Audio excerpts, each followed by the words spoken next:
School nouns, vocab 1 through 5. I'm going to say each of these 5 words in English, then Spanish, and clap. And I'd like you guys to repeat them with me, okay? Number 1, professor, profesor. Professor, profesor. Number 2, teacher, maestro.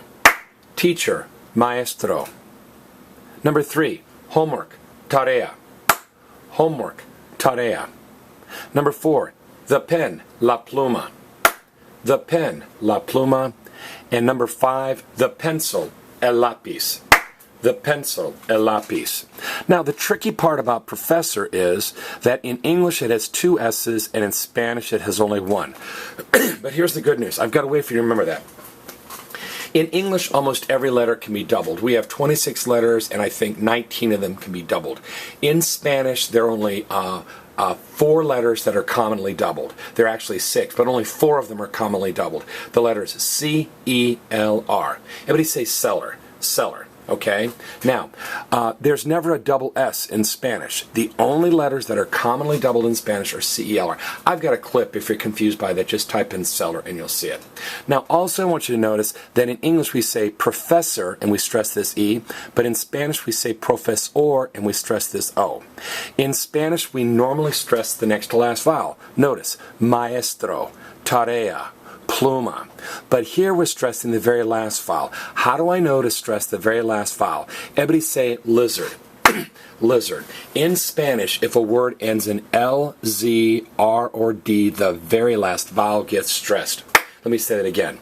In Spanish, if a word ends in L, Z, R, or D, the very last vowel gets stressed. I call that lizard. Okay, I've got a clip on that. So since profesor ends with an R, we stress the last vowel, profesor.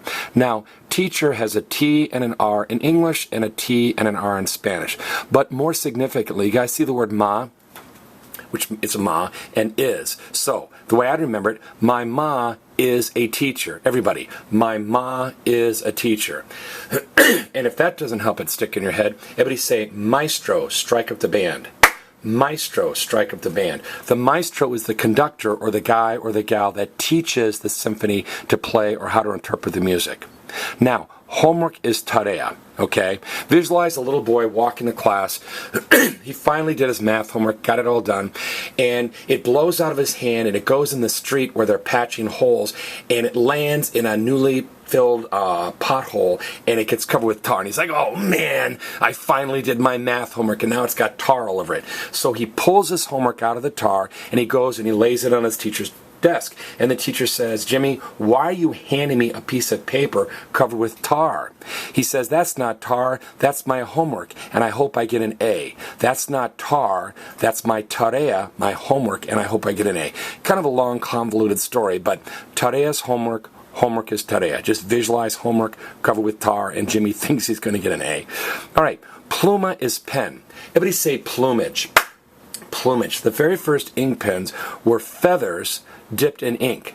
All right, and obviously the fancy word for feathers is plumage. So when they wanted a word for ink pen, since the early ink pens were feathers, they just called ink pens plumas.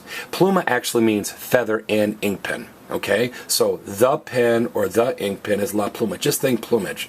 Now, lápiz is pencil. Okay, say it's a piece of wood. It's a piece of wood.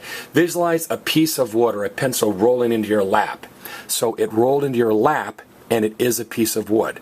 Lápiz, pencil, pencil, lápiz. Now hold it, Mr. Holt. This ends in a Z. So like a lizard word, why aren't we saying lápiz? Why aren't we stressing the last vowel? This accent mark, remember, says, hey, don't stress the vowel you expect to stress, stress me. So even though we expect, because it ends in Z and it's a quote-unquote lizard word, the accent mark says, this is the vowel you stress. All right, let me cover up the Spanish and give you time for a post-quiz. Go ahead and look at these 5 words and say the Spanish equivalents out loud, or even better, look at these 5 school nouns and write the Spanish equivalents down on a piece of paper. This has been School Nouns 1 through 5.